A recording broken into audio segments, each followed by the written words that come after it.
அனைவருக்குமே வணக்கம். சற்று முன் கிடைத்திருக்கக்கூடிய ஒரு மிக மிக முக்கியமான செய்தி ஒன்று வெளியாகி உள்ளது.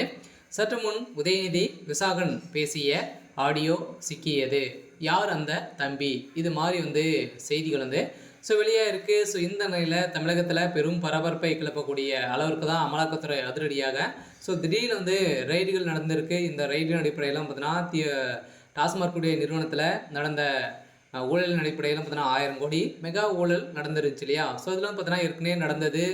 இப்போ திடீர்னு பார்த்தீங்கன்னா இந்த நிறுவனத்தில் இயக்குனராக இருந்த விசாகன் அவர்கள் பார்த்தீங்கன்னா இப்போ அதிரடியாக அவருடைய வீட்டில் தொடர்ந்து 2 நாட்களாகவே நடந்தது. அதே மாதிரி தொழிலதிபர் வீட்டிலும் ரைடுகள் நடந்தது. இந்த ரைடின் அடிப்படையில் தான் இப்போ வசமாக பார்த்தீங்கன்னா முக்கிய ஆவணங்களாக சிக்கியிருக்கு. இந்த நிலையில் தான் முக்கிய உதயநிதி ஸ்டாலின் அவர்களும் விசாகன் பேசிய ஆடியோ காட்சி பார்த்தீங்கன்னா அதிரடியாக வெளியே லீக் ஆகிருக்கக்கூடிய நிலையில் தான் இப்போ அதிரடியாக யார் அந்த தம்பி அப்படின்ற மாதிரி கேள்விகள் எழுந்த நிலையில் தான் விசாகன் அவர்கள் யார் அப்படின்னா கேள்விக்குறியாக இருக்கு இல்லையா. அவர் யார் அப்படின்னா உதயநிதியுடைய நெருங்கிய நபராகவும் அவருடைய சித்தப்பனுடைய மகனாக தான் பார்த்தீங்கன்னா இவர் இருக்காரு. பேரன் வழியாக தான் விசாகன் அவர்கள் இருக்காரு.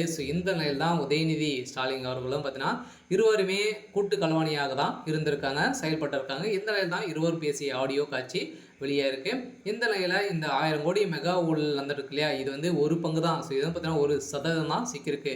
மீது இருக்க 40,000 கோடிக்கு மேலே பார்த்தீங்கன்னா மெகா ஊழல் இதில் நடந்திருக்கு. இந்த ஊழல் அடிப்படையில் தான் உதயநிதி ஸ்டாலின் அவர்களுடைய வீட்டில் இப்போ குறிவைத்திருக்காங்க. இன்றிலிருந்தே பார்த்தீங்கன்னா ரைடுகள் நடக்கும் அப்படின்ற மாதிரி அபிஷியலாகவே தகவல் வெளியாக இருக்கு இல்லையா. கடந்த மார்ச் 6ஆம் தேதி 8ஆம் தேதி வரைக்கும் சென்னையில் உள்ள பல்வேறு இடங்களில் சோதனை நடத்தது. இதில் செந்தில் பாலாஜி சம்மந்தப்பட்ட இடங்களிலும் அதே மாதிரி பார்த்தீங்கன்னா எம்பி ஜெகத் ரக்ஷன் சம்மந்தப்பட்ட இடங்களிலும் ரைடுகள் வந்தது. இந்த ரைடு அடிப்படையில் 1000 கோடிக்கு மேலே மெகா ஊழல் இதில் நடந்திருக்கு அப்படின்றத கன்ஃபார்மாக அமலாக்கத்துறை பதிவு செய்து வழக்கு பதிவும் செஞ்சுட்டாங்க. இதில் செந்தில் பாலாஜி அவருடைய கதை முடித்துட்டாங்க. செந்தில் பாலாஜி திமுக இப்போ ராஜினாமா செய்து இல்லாத அமைச்சராக தான் இருக்கார். இருந்தாலுமே இதில் மீண்டும் நிறைய மர்மங்கள் இதில் இருக்குது அப்படின்றது தான் அமலாக்கத்துறை நீதிமன்றம் போட்ட உத்தரவின் அடிப்படையில் அமலாக்கத்துறை சோதனை எதிர்த்து தமிழக அரசு சென்னையில் உச்சநீதிமன்றத்தில் மனு தாக்கல் செய்தது. இந்த மனு தாக்கலின் அடிப்படையில் தான் ஆனால் விசாரணை தொடர நீதிமன்றம் அனுமதி வழங்கியது. இருந்தாலுமே இதனை உச்சநீதிமன்றத்தை உறுதி செய்தது.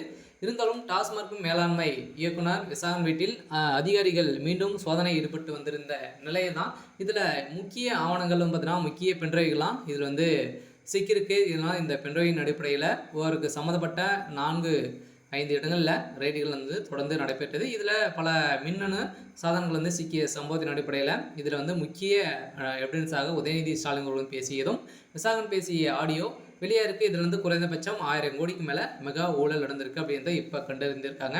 சரி, ஓகே. இன்னைக்கான அப்டேட் இதுதான். மறக்காமல் நம்மளுடைய சேனலை சப்ஸ்கிரைப் பண்ணி சப்போர்ட் பண்ணுங்கள். தேங்க்யூ.